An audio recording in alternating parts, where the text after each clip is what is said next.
You've heard us talk about DraftKings, the leader in daily fantasy sports, and how payday can come every day by entering their contests with huge cash prizes up for grabs. For instance, I won $18 Saturday night. Thank you, Connor Halyabuck, for that, by the way. And if I can win, so can you. This week is jammed-packed with action ranging from hockey to basketball to golf. And DraftKings has plenty of ways for you to have a front row seat to all the action. And making a lineup on DraftKings adds excitement to every night, and it's simple to do. Draft your lineup and feel the sweats like never before. Every moment means more with the DraftKings lineup on the line. DraftKings has paid out over $7 billion to users across all sports. DraftKings is the leader in daily fantasy sports, so there is no better place to get in on all of the action.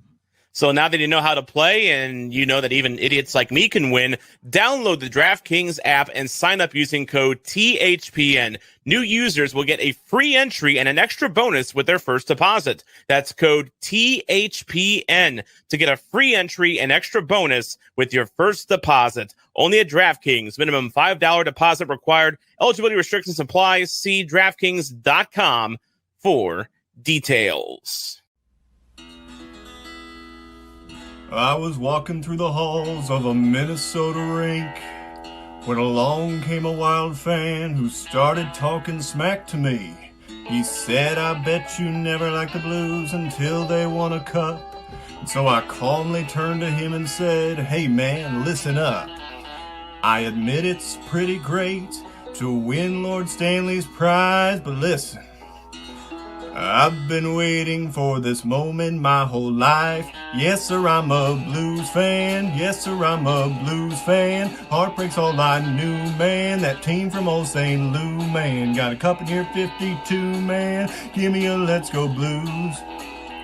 I know Arbor, Unger, Picker, Plager, Rab, McDonald, Shock, Hall, Chris Moore, Patey, Harvey, Jimmy, Robert, Saberin, Berenson, Thompson, Eggers, Hess, Roberto, Pierre, Plant, Jacques, Blanc, Gossip, Merrick, Vince, Urbano, Stevenson, Davidson, St. Marseille, McCreary, Leftley, Ecclestone, Huck, Palace, Harry, Talbot, Keenan, Sandy, Yassi. Yes, sir, I'm a Blues fan. Yes, sir, I'm a Blues fan. Heartbreak's all I knew, man. That team from old St. Lou, man. Got a cup in here, 52, man. Give me a Let's Go Blues.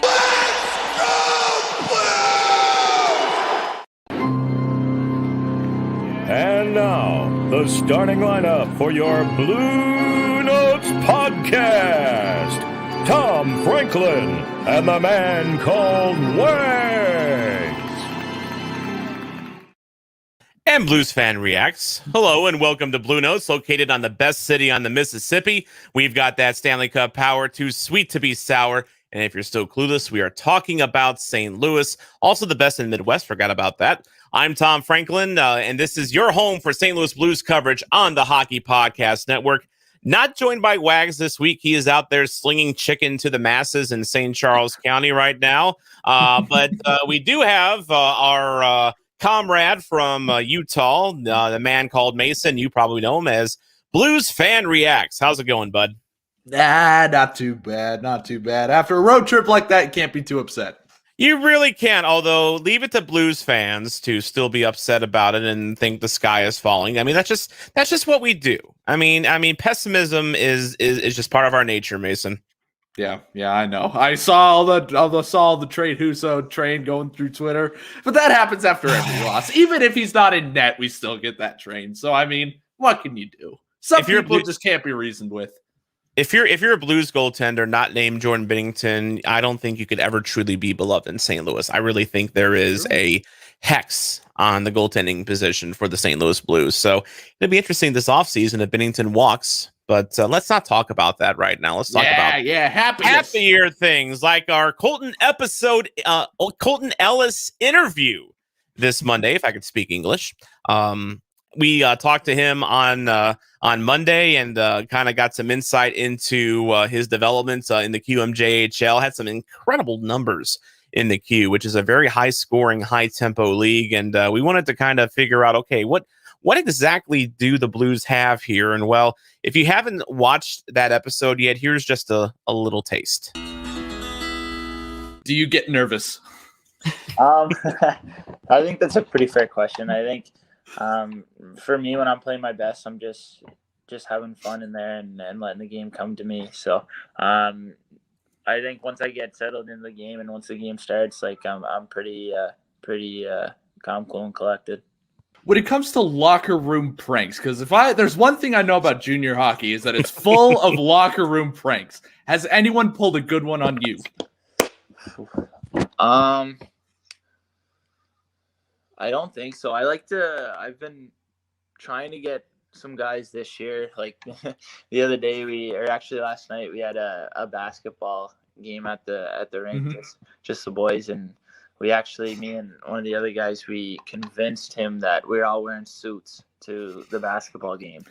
So it was just at the rink. So that's evil. Yeah. So he showed up in a full suit, and everybody got a pretty good kick out of that. So. Yeah. By the way, I love his reaction when you said, "Oh, that's evil," and he just like, yeah, a little bit. Well, I find it hilarious because I asked him, "Do you get nervous?" And here I am, my first interview with an actual hockey player that's part of the Blues organization, and you can tell I'm sweating bullets. Like I'm totally not comfortable. This is the first. I was a little starstruck, admittedly. That was actually the first NHL player that I've really ever had a actual conversation with since TJ Oshie in 2014. And that's when I was a wee little lad and I was so starstruck I could barely talk. So, the first NHL, I guess, person that I spoke to one-on-one, face-to-face, Craig Berube. Really? And yeah, so I, working at KMOX, I do have press credentials, to cover the Blues, go to the games and sit in the press area. And then before COVID, we all this reporters would cram into an elevator, go down to the ice level, and then go into the locker room, and we would do face-to-face interviews with the players. Well, the first time I had a chance to use my credentials properly, I went to Washington, D.C. This was a planned trip that I was going to do regardless, because I want to see the nation's capital, and there was the museum, which is a museum for all things journalism, that was closing at the end of the year. So I was like, I wanted to check that out before it closed. So I got my press credentials and I contacted the Capitals, and I was able to go check out a preseason game. It was in September between the Blues and Capitals. And nice arena in Washington, by the way. And it's I would probably say it's a little nicer than the Enterprise, but also smaller.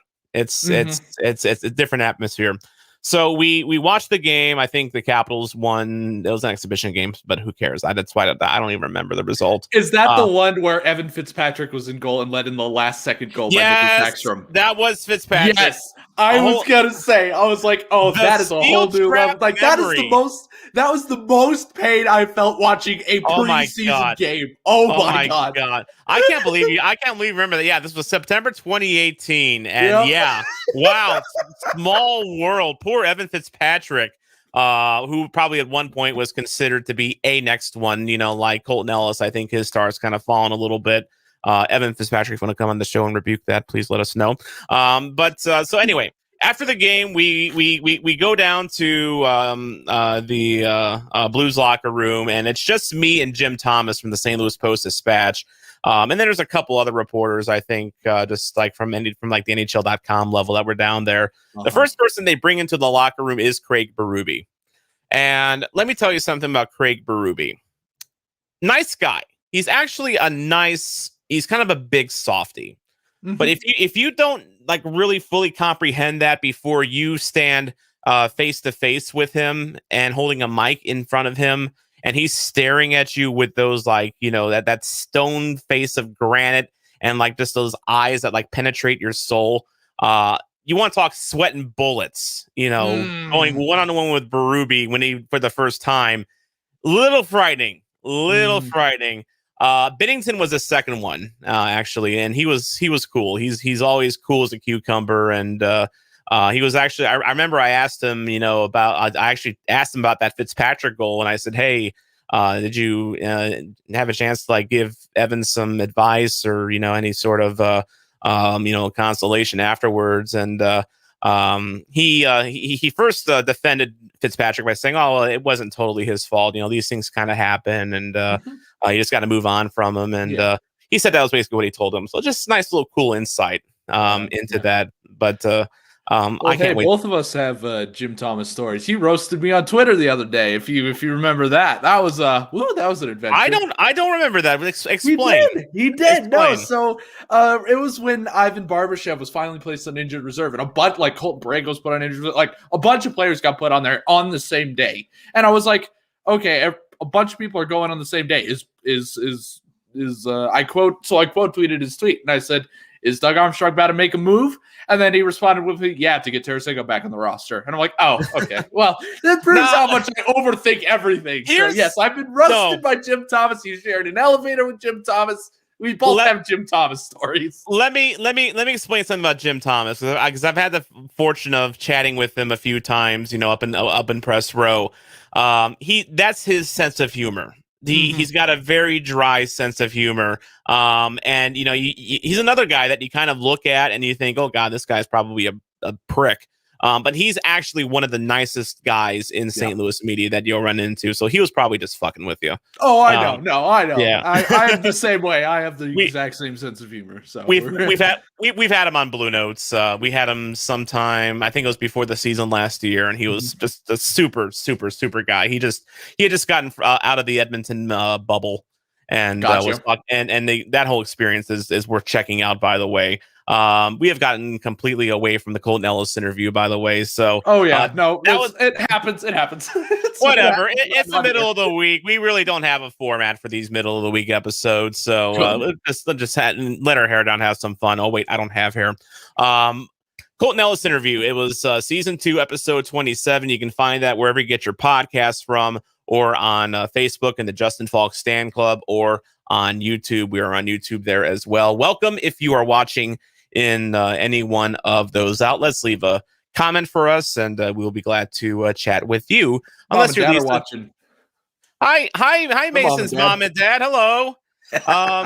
Also, a shout out to Leafs occasionally if you're in there. I hope I hope the math lessons that we sent you after last episode are helping you out there, and we wish you nothing but the best of luck in Toronto. Sure.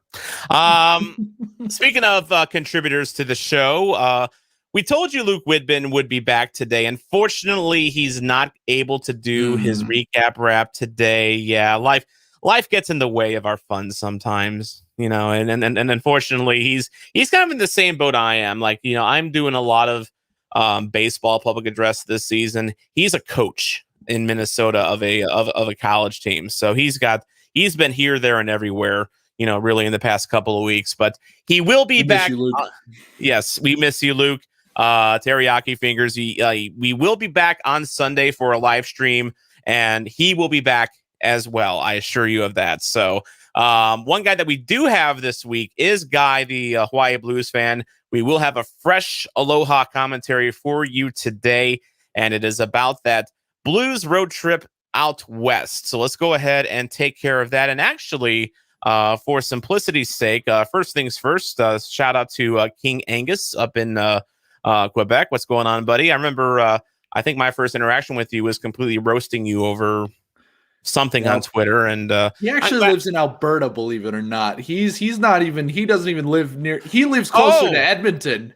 So he's a Fugazi French Canadian. Yes. Okay, gotcha. He's a traitor to his team, is what it's going on. Unreal. But then the alternate is you have to be an Edmonton fan. So I can't. Yeah, so I can understand why he jumped. We'll give him a pass. Leafs occasionally is checking in. Hello. And that is, by the way, that is 5 Ys, not 10. Leafs forever. And shout out to that's my mom. Shout out to BluesFanReacts mom. Mom, how's it going, Mom? Hello. Welcome. Let's get to the Aloha commentary, please. Welcome to your son's side hustle. Something like that. Actually, you know what? Actually, this isn't his proper side hustle. This is his proper side hustle. I've said this 100 times on my channel. As long as the Blues put in a full 60-minute effort, I'm okay with whatever happens in the game. And it is precisely that reason why, even though the Blues lost 3-2 in overtime to the San Jose Sharks, I'm really not that mad about it. Because the whole story over the last 3 games or so has been the Blues come out in the first period really strong on the puck, and oftentimes they get the lead early, and then in the second and third period, they just stop playing hockey. But to the Blues' credit, they really broke away from that narrative in this one. I mean, I thought the second period was a domination effort. You know, the Blues looked fantastic. They were making crisp passes. All of their power plays looked phenomenal. I don't know what you guys saw. And I'm sorry, Blues fans, but the refs in this one were wearing blue and yellow. It was ridiculous. That tripping call against Kevin Labanc late in the second period that led to the David Perron power play goal was astonishingly ridiculous. I'm sorry. And no, that Logan Couture goal was not a distinct kicking motion. They got that one right. As for the box score, it was pretty straightforward in this one. Big Dick Mick gets his first National Hockey League goal off of a slap shot that was deflected by a Sharks player in front, and en route to that goal, Vladimir Tarasenko picks up his first assist for his first point of the season. You would have wished his first point was a goal, but you take what you can get. Unfortunately, Marc-Edouard Vlasic strikes in the second period off of a beautiful wrist shot that I don't think any goalie could have stopped. It's a 1-1 game. It happens. Then, of course, that Kevin Labanc call rears its ugly head, and the Blues are cycling the puck really well on that power play. Tarasenko to O'Reilly to David Perron, who shoots it on the net, and Braden Shen is in front to deflect it. We didn't even see it in real time, but it turns out he did. And it's 2-1 Blues. Then, in the third period, mad scramble in front of Ville Husso, and the puck somehow finds its way on the skate of Logan Couture. It deflects into the net, but the refs determine there is no distinct kicking motion. It's a tie game. Third period ends, it's still a 2-2 tie, so we'll have to go to overtime. And Ville Husso absolutely standing on his head, especially for those second and third periods, definitely keeping the Blues in it the whole game. He looked so positionally sound, and he looked comfortable out there, which is what you really like to see out of a guy who's in his first year in the NHL. Perhaps I was too harsh on you, I'm sorry. It's a back and forth overtime period. The Blues really couldn't generate any offense, and unfortunately, Erik Karlsson finds a wide open Evander Kane on the left side. He snipes it on Ville Husso. Yeah, maybe Husso should have had that shot, but at the same time, you can't leave a guy like that wide open. And Sharks take the game 3-2. Blues get a point out of this one and go 4-0-2 in their 6-game road trip. I don't know about you guys, but I have a hard time being mad about that. Shots were tied at 6 in the first, 16-5 for the Blues in the second, and 8-4 for the Sharks in the third. And even though we were outshot in the third, I thought the Blues still looked good. Obviously, shots in OT, 1-0 for the Sharks, meaning the totals in this one were 26-20 in favor of the Blues. And like I said, I don't care how many shots you get, I care how many dangerous shots you get. And there were a couple really good chances for the Blues in that third period. Mike Hoffman had a shot go 5-hole on Dubnyk and just barely hit the outside of the post. And Braden Shen off of a beautiful pass from Torrey Krug, he just couldn't find the wide open net. Unfortunately, the pucks just weren't bouncing the Blues' way that night. It happens sometimes. Next Blues game is 4 days away on March the 12th. It is a back-to-back against the Vegas Golden Knights. Fucking finally, that took me like 30 takes. And to be totally honest, I'm not expecting a win against the Vegas Golden Knights. In fact, I'm not even expecting a single point against the Vegas Golden Knights. But like I said, as long as they put in a full 60-minute effort, I'm okay with whatever happens. Unless the score is 8-0. It better not be 8-0. Alright, good video, guys. See, I told you I could be rational. See, videos go by a lot smoother when I'm not zoinked out on Advil, right? Let's go to questions. Thoughts on the road trip? Should Kyrou and Tarasenko be split up and try a different combination? Do you think that fight between Gabriel and Clifford was because of Binnington's antics last game? As for the road trip, you went 4-0-2. That's 10 out of 12 possible points. I can't complain about that. I actually really like the Kyrou-Tarasenko pairing. In fact, I think that they should keep that pairing until Schwartz gets back, so that way they can put the Shen, Schwartz, Tarasenko line back together. And no, I think that Clifford-Gabriel fight was Clifford doing Clifford things and Gabriel doing Gabriel things. Were we purposely going to OT? I know it's silly, but hey, my philosophy is if you can secure a point, take it. I know that the Blues, especially in the last 3 minutes of the third, weren't really trying to generate any offense, and that's a good thing, because the more risky they are in the offensive zone, the easier it is for the Sharks to take that puck back, because if the Sharks are known for one thing,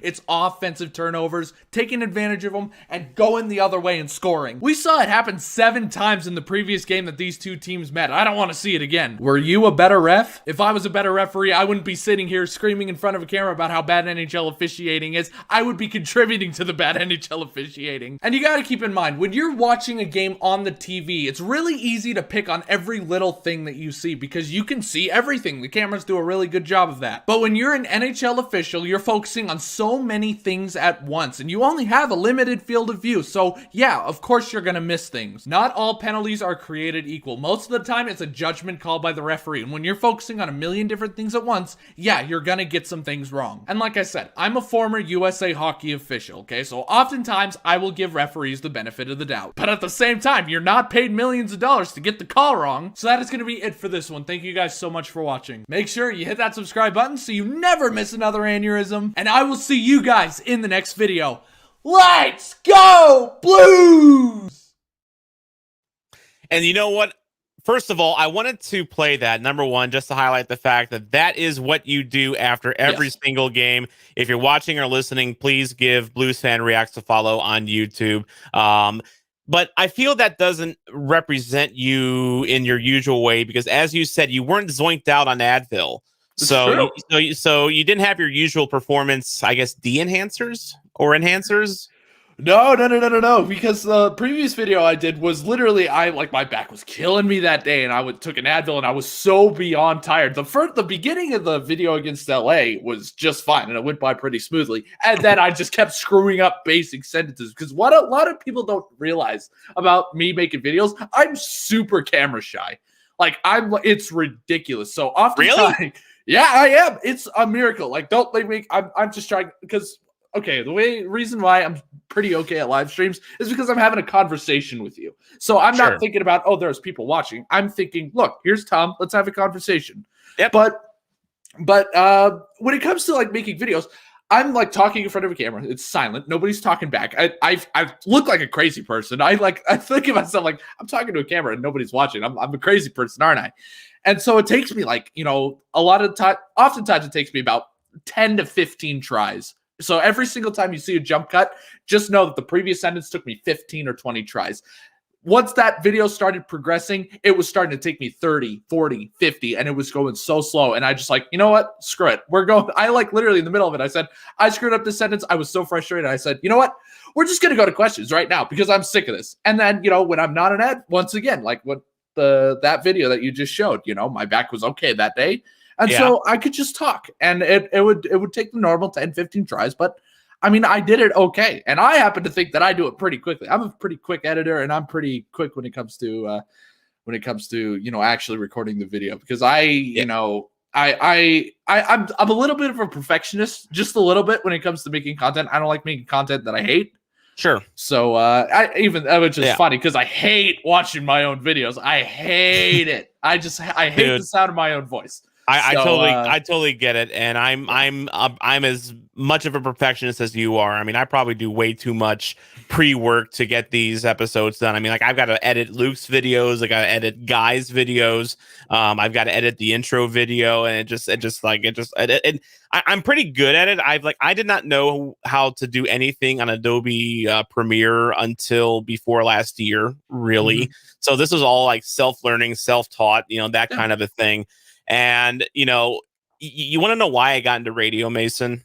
Why'd you get into radio? Was so I would not have to be on the camera, because I also hated the side of myself on a camera. And you know what broke me out of that was doing these videos early in the Bluenotes run, where every time Braden Shen would score a goal, I would shotgun a beer on video, and it was called Shotgun Shen.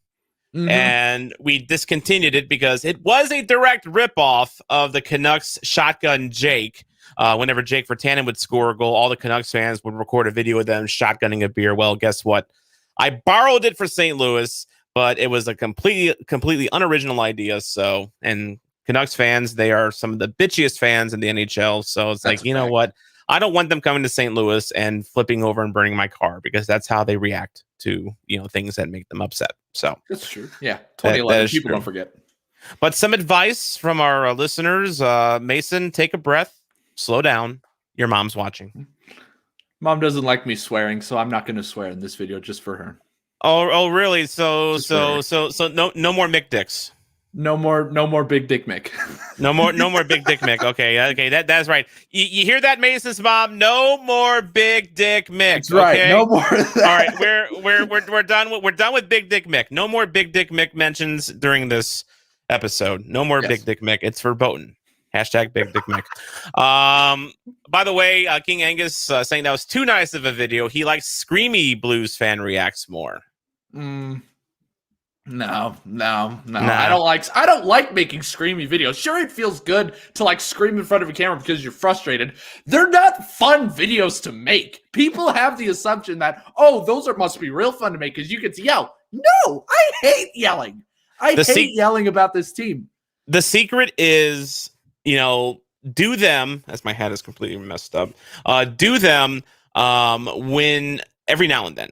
Like when the situation warranted, like if the Blues were to go out and sign Freddie Anderson this offseason, at least occasionally, that's when you would do a Dangle-esque screamy video because the people will be expecting it and it's like a treat. It is like a treat. Well, that's a happy yelling. There's a difference between a happy yelling, like there's a difference between Mike Hoffman is a Blue and why is... Name a player, any player that's doing really bad right now. De La Rose. De La Rose. Why is De La Rose still a Blue? There's a difference between those two. Exactly. Actually, I do wonder sometimes why Jacob De La Rose is still a Blue, but why he was extended before even talks with Pietrangelo were done. I will never understand. He's a grindy McGrindington, and Ruby likes his grindy players. He likes them more than skilled players like Fabry. So. Yeah. By the way, guess what? A Leafs fan thinks that Anderson has been awful this season. You're top of the North Division. Calm down. Leafs fans are so hard on their teams. Also, like seriously, for real, this is a fan of a team that has Justin Bieber singing their anthem. Need I say more? Need I say more? Okay, I mean, look, I know Laura Branigan was weird, for the Blues. I get it. It was out there a little bit, but there's nothing wrong with Laura Branigan. She was a great singer. Little weird. Uh-oh, here goes Mason has left the camera. I got a knockoff. He's got a knockoff. This is one of my only championship gears I have. It's a total knockoff. It's this one, and it just is Gloria at the back. This is my only... I wanted to display this, but it's like there's no Blues logo on it, and that's on purpose because like it's a total knockoff brand. Oh yeah, but there you go. I wanted to display it, but I mean, yeah. The only reason I didn't buy like the Blues made so many like Gloria shirts, and I didn't buy one because it's like in 2025, am I really gonna want to wear a Gloria shirt? That's kind of weird. Fit me anymore. I got fat. I moved to Utah and I got fat. But you know what? It's not a Justin Bieber shirt, so it's okay. That's true. Yeah, it's okay. All is well. I want a Jackie Wilson shirt. Hopefully they do that because I love that post-game anthem. I love that. Yeah, absolutely. You know what else I like is winning. And the Blues went 4-0-2 on this road trip, and you Blues fans are not happy about it because you're Blues fans, and that's what you do. They beat the Sharks 7-6 in that absolutely insane Saturday night game that defied all logic and basically it felt like a 1987 acid trip. Yeah. They beat the Ducks 5-4. They had the battle to win that. They battled to beat the Ducks 3-2. They battled to beat the Kings 3-2. By the way, have I mentioned that the Blues are 2 forward lines down of players right now due to injury? Remember Tyler Bozak, Mason? He was a pretty good player. Former Leaf. Former Leaf. Well, that doesn't narrow it down in the least bit. Yes, and then the Blues signed him to be a middle six center, and he was a pretty decent center for a while there. Good defensive center. I'm having a hard time remembering him because he hasn't played because he's been hurt. And by the way, he's not going to be back for the Vegas series this weekend, by the way, the same team that took him out of commission, by the way, because he's still hurt. I want Kyle Clifford to fight Mark Stone immediately. Well, we might not get Mark Stone because apparently he's hurt. Is he hurt? Dang it. No, fun. Nothing's fun. There's a chance he could play. I think the chance of him playing is far better than Pietrangelo, which we'll talk about that here in just a little bit. By the way, 3 thumbs up reminding us that say it, Mason. You missed me. I just yelled it. You missed. Man, Mike Hoffman is a blue. Okay, there we go. We got that. We have to save our voices because if we scream, we'll start sounding like Selma from the Simpsons. You think they can hear us? I think they can hear us. I think they can. I definitely think they can. You know who else they're going to hear in just a little bit? In fact, let's go ahead and bring him in right now. It's Guy, the Hawaii Blues fan, and he's got a message for you. And now, from Honolulu, Hawaii, via St. Louis, starting in the Pacific Ocean, Guy, the Hawaii Blues fan. And aloha, Blue Notes podcast. I'm Guy, the Hawaii Blues fan, the host of the Blue Note Fan Report, and the head writer and owner of STLFanReport.com, and this is my aloha commentary. Okay, first things first. I gotta tell all Blues fans, it's time to put the brakes on.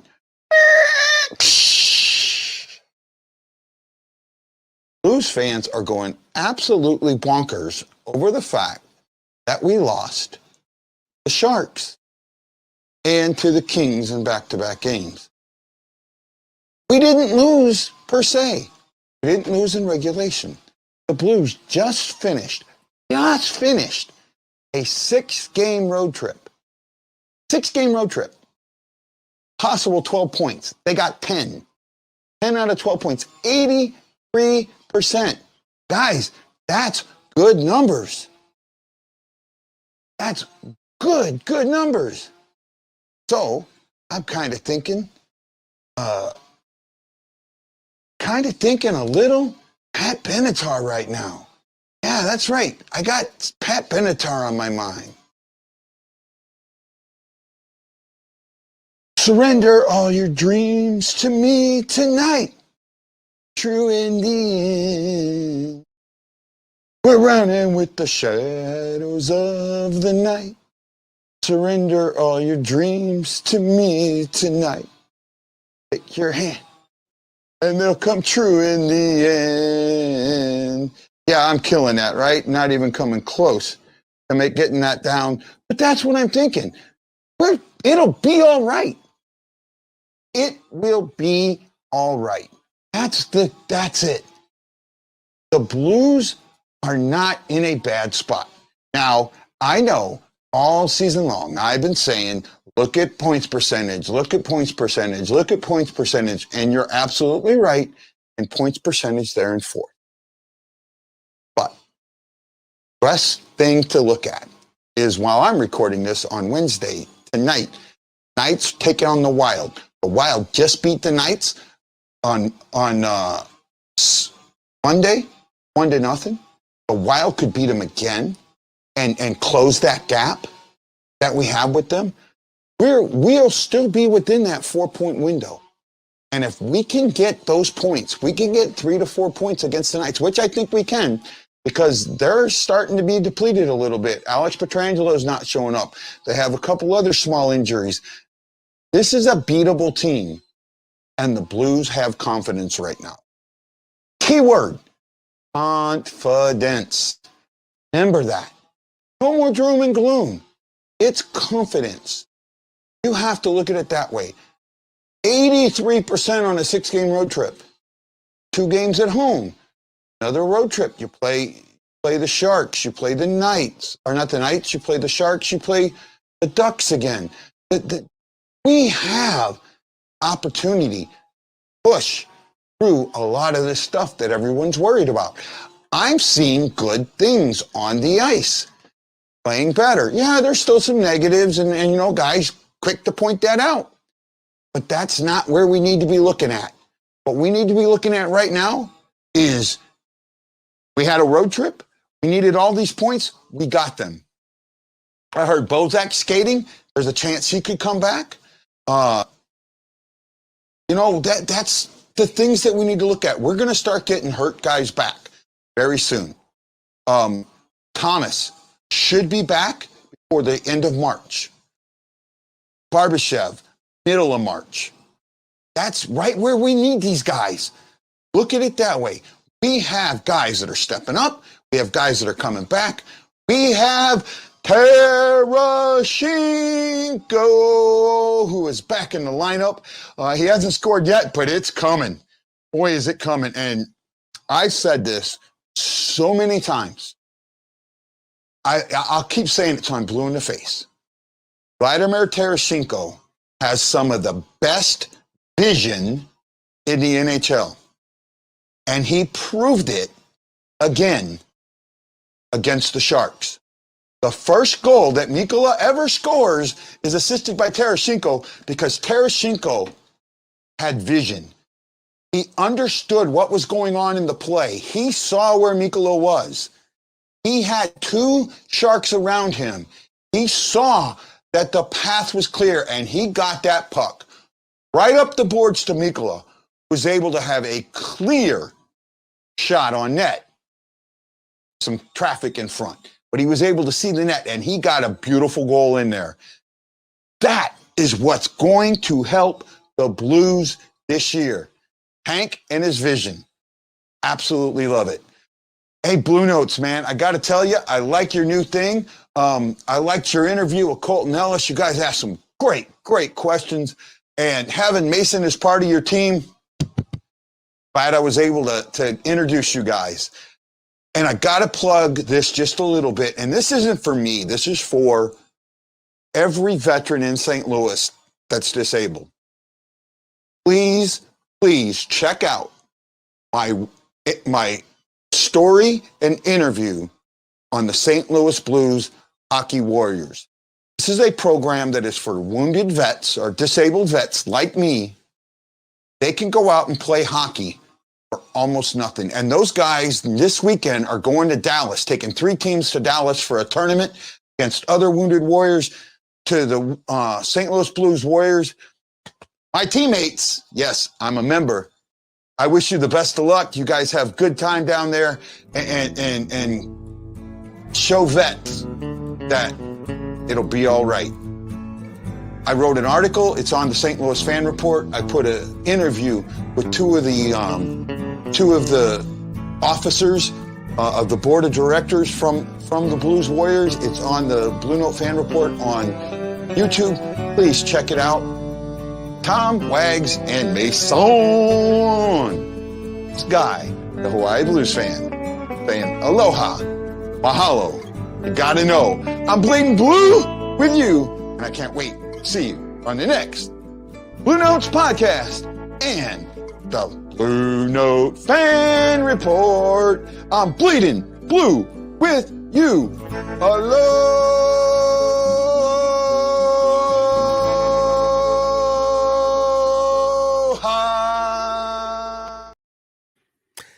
Big shout out to Guy. Thank you so much for that. And by the way, I love what he's doing for the St. Louis Warrior program. He wrote a very good article about them at stlfanreport.com. And of course, he interviewed them as well. Always love supporting vets, including Guy himself. You know, I mean, some people have kind of asked me, it's like, hey, you know, where'd you find Guy? Why'd you bring him into the Blue Notes fold? Well, he's a veteran. He's very passionate about the Blues, and he gets joy out of talking about the Blues, and I'm glad to help provide that joy for him, at least in our little way that we can here, Mason. Exactly. I love how he pronounced Mason. You know, that's the only other person that pronounces my name like that is my grandfather. He pronounced Mason. I was just going to ask you if your mom calls you Mason, but no, I guess she doesn't. She calls me little twat. That's what she calls me. Wow. Okay. You know what? I'm going to give you a Chuck, quick chance. love you, Mom. I'm gonna give you a quick chance to talk things over with your mom right now before we play our THPN mandated I'll probably promo. get a call from her in like 5 seconds anyway. All right. Go talk to your mom, Mason. We'll be back in a moment. What's up, everybody? It's Jaron from the Hockey Podcast Network's newest show, the Windy City Benders Podcast. My co-host Tanner and I bring our unique takes on Blackhawks hockey. Us on this show have been a pro Colton guy. He's the right coach for the situation. Giving it to our rivals. That's one of the things that kind of sucks. I wish we would have had the Blues in our division this year because our trash. As well as bringing in some guests from the NHL. Please welcome to the show, goaltender Scott Darling, the Eagle himself, Ed Belfour, Brian Bickle, David Boland, Letterkenny. The show started out with basically a beer league hockey team. And anybody who loves the game. Find us on all your favorite podcast apps, the Hockey Podcast Network website, and on social media at WCB Podcasts. You know, Okay. we feel the same way, Blackhawks podcast family. Yeah. We wish we were in the same division because we'd kick your butt. We would. And you know what? You brought up a good point during Guy's video. Screw all hockey players named Kane. Exactly. All of Screw them. all. Which I think is just two, but still, screw them both. Screw them both. By the way, you know, you brought privately you brought this up. We've talked about the Evander Kane situation here on Blue Notes before. You know, how he is just in ridiculous amounts of debt. You mean more debt than money that we'll ever see in our lifetimes combined. Mm-hmm. Now is coming word that both him and the Sharks have notified the Kane's creditors that they might just very well void the rest of Evander Kane's contract, which means Evander Kane would be walking away from about $29 million, all because he couldn't manage his money. Is millions upon millions of dollars of money. Just Hey, Kane, get off the slot, get off the poker table. No, I'm about to win. No, it's better. Luck's gonna change the premise. Exactly. 4,000. Exactly. And you know what? He doesn't even remember her name, but he remembers that he has a debt. You know, partly because of her. So you know, It's true. good job, Evander Kane. So for one, I mean, the first thing I thought of is, wait a second here. Evander Kane makes $7 million per. He signed a 7-year, $49 million deal to play in San Jose. I don't think he's been worth that contract. I think most San Jose fans would tell you he's not worth that contract. So isn't this like a bolt of lightning from God himself to San Jose, giving them an out for Evander Kane and his money, considering, I mean, that still doesn't solve all the money they have sunk in their defenders, but they can get rid of Kane for nothing. And that's true. That's a dub. That's true. But I think their contract situation is so messed up that $7 million is basically nothing right now. It doesn't mean jack squat. I mean, I wouldn't want to. I don't know about you guys, but I wouldn't want to pay $7 million for a Ryan Reeves who has a better shot. I wouldn't pay $7 million for that. No. By the way, speaking of Ryan Reeves and the Sharks, did you see that Gabriel fight between Reeves and Gabriel over the weekend? Oh yeah, that was interesting. They were talking, they were chirping to each other in pregame, just like Clifford was. So that's fine. They were. Turns out Gabriel's a bit of a mouth on him. But did you watch the John Boy recap of the Reeves Gabriel fight? If you haven't, watch it. I don't think I did. I don't think I have. He does a great job of breaking down that fight, and he's very hilarious doing that. I would highly advise you check that out. I can't play it here.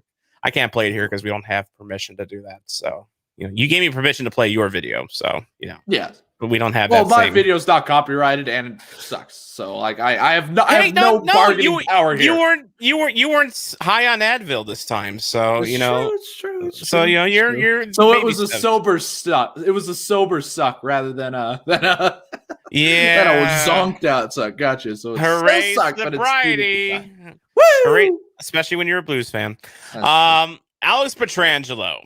So this was supposed to be the big reunion this weekend. Pietrangelo coming back to St. Louis, the place that made him a career, the place that helped get him a Stanley Cup and all that fun stuff. And by the way, I'm still not bitter about Pietrangelo leaving St. Louis to go to Vegas. Not one bit. It was the right move, I think, for everyone involved, honestly. Right. I mean, well, he's third.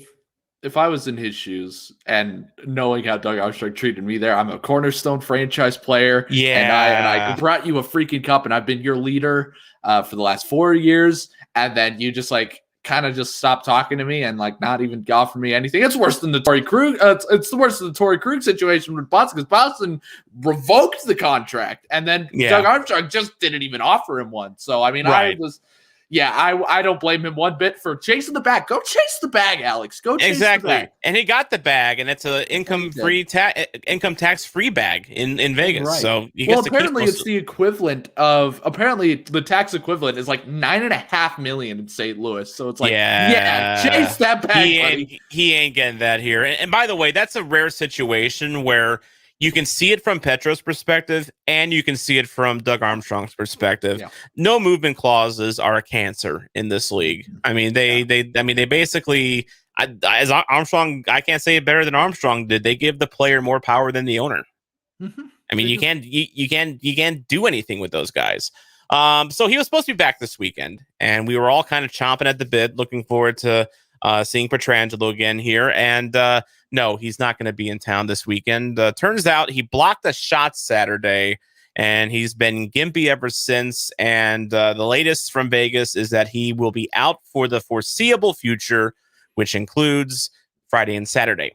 So no Pietrangelo. Not even ex-Blues players are safe from the injury bug. You think he's scared of Jordan Kyrou? Yeah, he still's got corona. He doesn't want to get Kyrou-Navirus again. He already got it once. He doesn't want it again. That's right. That's the title of this episode, but you got the copyright on that, so fair play. I do have the copyright on that. Yeah, that's right. Yeah. I won't let you steal it. You can steal my videos, you can steal my jokes, but you can never steal Kyrou-Navirus. All right, Mel Gibson and Braveheart. I got you. I got you. But Pietrangelo, so what are we missing with Pietrangelo here? So if you're watching the video version of this, I pulled up his latest stat card from JFresh, who we've had on the show, and he's explained a lot of what these numbers mean. The ones I really want you to look at are the two on the top left, the X goals for and the X goals against. Those stand for expected goals for and expected goals against. When he left St. Louis this offseason, the expected goals for were up in like the 95th percentile, and his expected goals against were 49%, right at around the 50% mark. Mm-hmm. He's having a down year. He is having a down. I mean, you look at the numbers. Yes, he's facing, the top competition. I think he's got the highest competition rating in the entire league. Yes, I mean, he's still doing, okay on some of these numbers, but the big thing is that offensive dynamo that he was in St. Louis has not shown up yet in Vegas. Mm-hmm. And defensively, he's looking a little bit like a sieve. And I think a lot of that, Mason, just from what I can tell from the Vegas situation, he's basically been asked to carry that whole entire damn defense.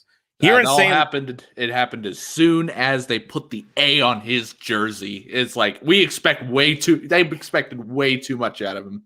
Yes, and it turns out Alex Pietrangelo, while he is a good defenseman, I don't think even Bobby Orr would have had success with the Vegas, defense the way it's structured this year. Mm. I really think they've just pinned too much on him. Oh yeah.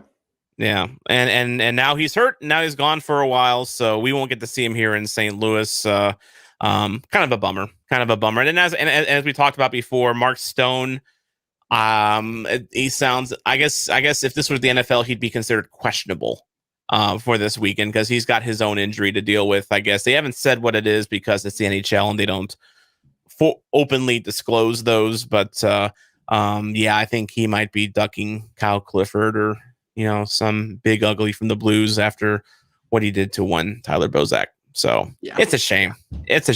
I think revenge. I think he's got Kyrou-Navirus.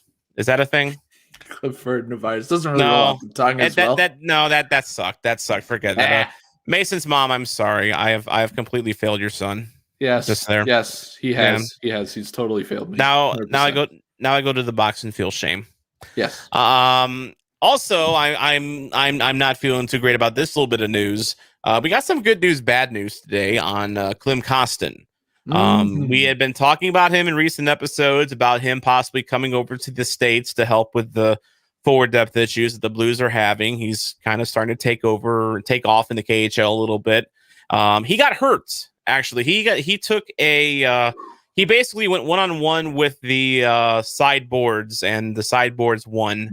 And it looked like that we'd be looking at another Tarasenko type of a shoulder injury, because he left the game, he didn't come back, and he's a guy that had shoulder issues. When the Blues drafted him, he slipped in the draft. He was the top-rated European skater going into that draft, but the shoulder injury is why the Blues got him, at the end of the first round when they did. So he's back.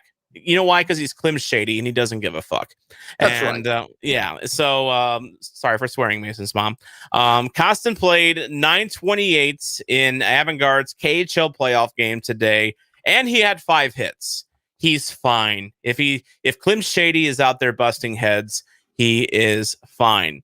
But the bad news, Avantgarde won their series and they advanced to the next round. So they're going to keep Kostin. No Klim Kostin for the foreseeable future because of price. No Klim Shady in St. Louis yet. Shady.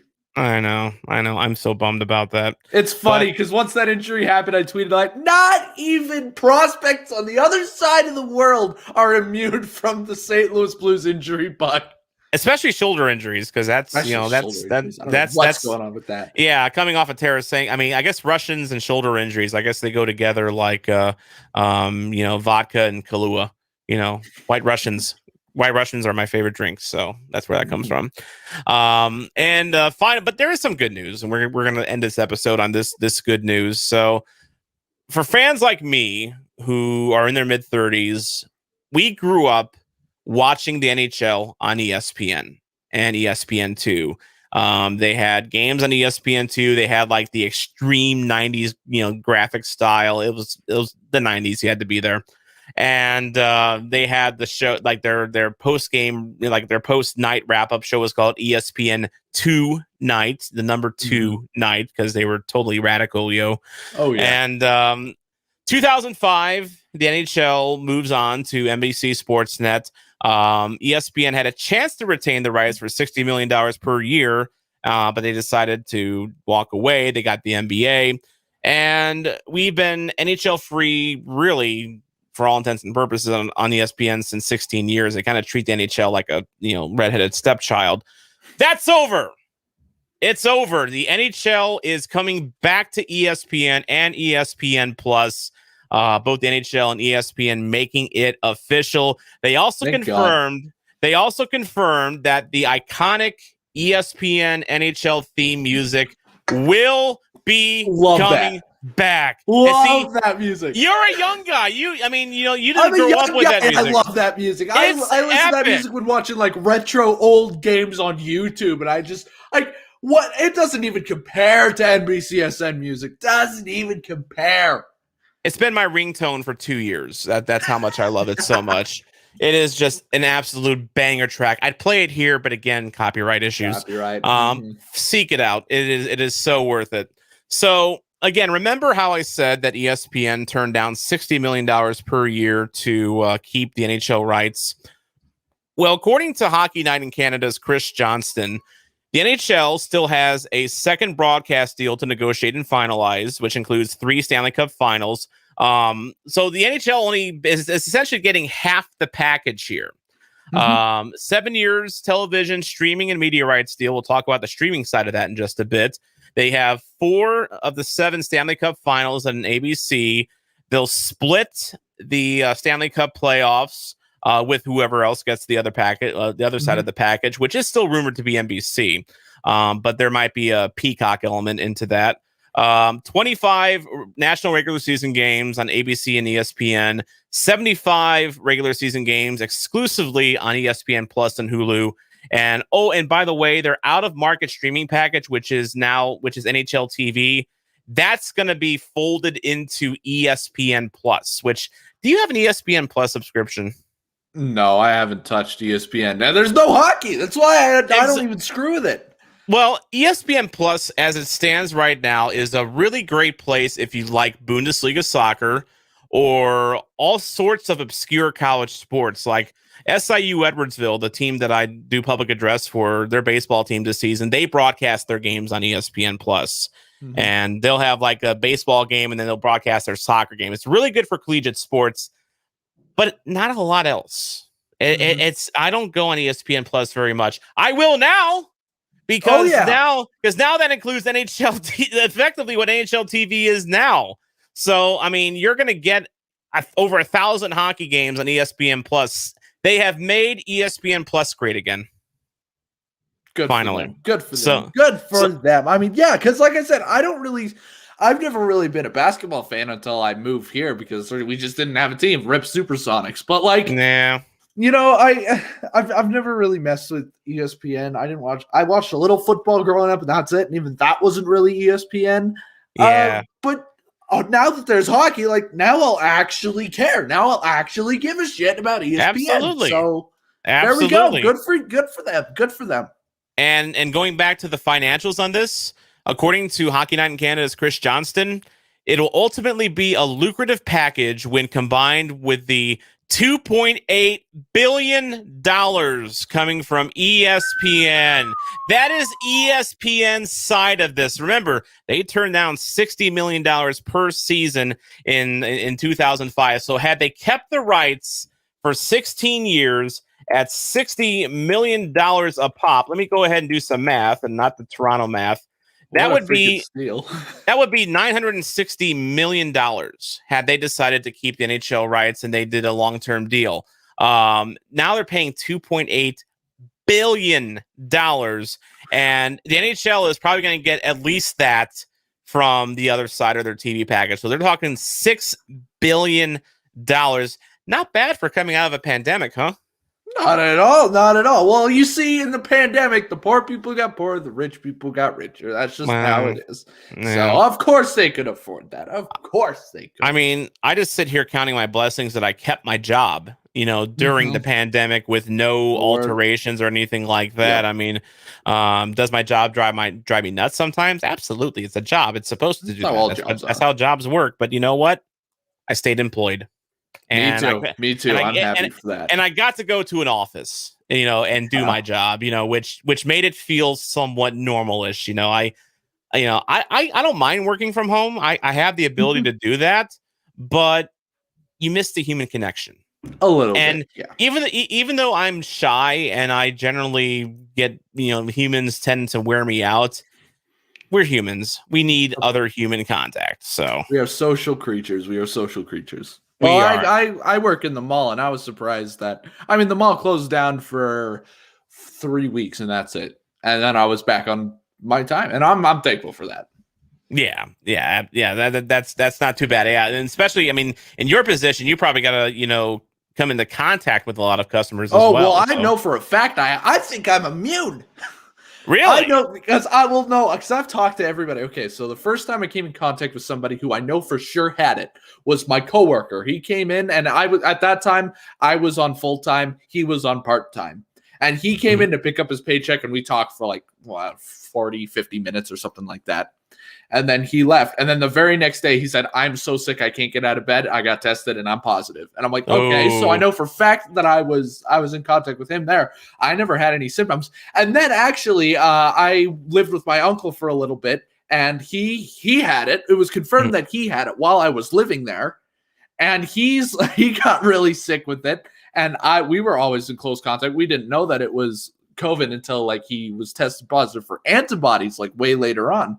Yeah. And so I know that's number 2. That's the second guy I've come in contact with. And then throughout the mall, I just kind of like over the last couple of weeks or so, I've been talking to all the stores just because it's been dead. And I was like, have any of your employees gotten it? And it's like, oh yeah, every single one of our employees have gotten it. And I'm like, I've never been sick by it. I never got sick by it. So I think I'm immune. And I'm sure there's obviously we have the anti-mask because it's freaking Utah. We got all the anti-maskers coming in and refusing to wear something and coughing and being like, they make a big fit out of it. They get a big fit out of it. They come in and I'm like, oh, you got to wear a mask to be in here. And so they'll like spit at me and then they'll walk away. And it's like, yeah, okay, whatever. So I know for a fact that I don't know why I'm not sick. So either I'm immune or I'm a super spreader. It's one of the two. All I'll say on that is, yes, it's your choice not to wear a mask, but it's also my choice to stay the fuck away from you and call you a dumbass. It's also my choice to freedom not of speech, serve right? your business. Yeah. You don't have to wear a mask. I don't have to serve you. Yeah. By the way, Wags had COVID, but he was mostly asymptomatic, and he never missed a show because he's a hockey player and he's tough like that. Missed tonight's show, but he's working, so that happens. Unbelievable! How dare you serve chicken sandwiches? I can't believe you, Wags. I've been able to avoid COVID so far, and by the time that you're listening to this at home or in the car on Thursday, I will be getting my first vaccine. Awesome. So number 1 of 2. I have to drive an hour to get it, but it's okay. My dad lives where it's being administered, so it's right on. It's all good. So it's all good. It worked out. I'm not complaining. I'm getting the vaccine. For once, being chonky helps. So there we go. On that note, Mason, BFR, any final thoughts? Not really. I just like I said, full 60 minutes. Play to the whistle. Play to the whistle. And we are just at about the 60-minute mark here. So we're being like the Blues on Monday. We are playing the full 60 for once. Right. Boy, isn't that a little bit scary? I know. The Blues like to scare us, that's for sure. Blues, again, their action this weekend, they are hosting the Vegas Golden Knights Friday night and Saturday night, 7 p.m. puck drops both nights, thank God. Monday, they go back to LA to take on the Kings. 9 o'clock puck drop on Monday, 9 o'clock puck drop on Wednesday, because fuck you, St. Louis kids. But luckily, this will be the last time that we deal with the LA Kings this year. So au revoir, Los Angeles, at least for a while.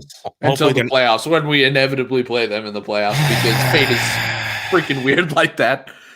Yeah, if we could not play the Kings for a while, that'd be nice. They're the Coyotes, freaking Coyotes too. They're not the freaking Coyotes, but they're working their way up. That is for sure. That is for sure. So we'll be back Sunday evening for another stream. Not 100% sure on the time yet, just because of some commitments that I have going on. It might be a little later on Sunday, but we will definitely give you advance notice when we will be going live on Sunday. And of course, we're available Monday and Thursday, wherever you get your podcasts from. That's going to do it for this episode. I want to thank you for listening and watching, because without you, there is no me, there is no Mace. Oh, you're over there today. There is no Mason, and there is no Hockey Podcast Network. I'm Tom Franklin, reminding you to not be a chump. And as Mason just said, always play to the whistle. A reminder that you can follow Blue Notes on Twitter, Facebook, and Instagram at Bluenotes Pod. I'm the voice of the Blues, Tom Calhoun. Jeremy Boyer, play us out.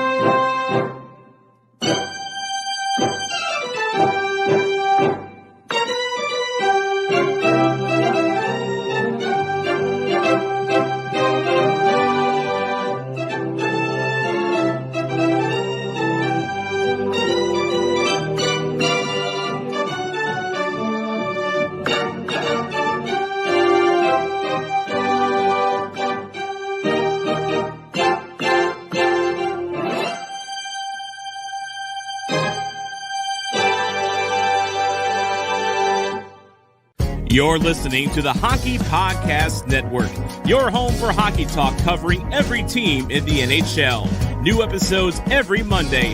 Download at thehockeypodcastnetwork.com or wherever you get your podcasts from.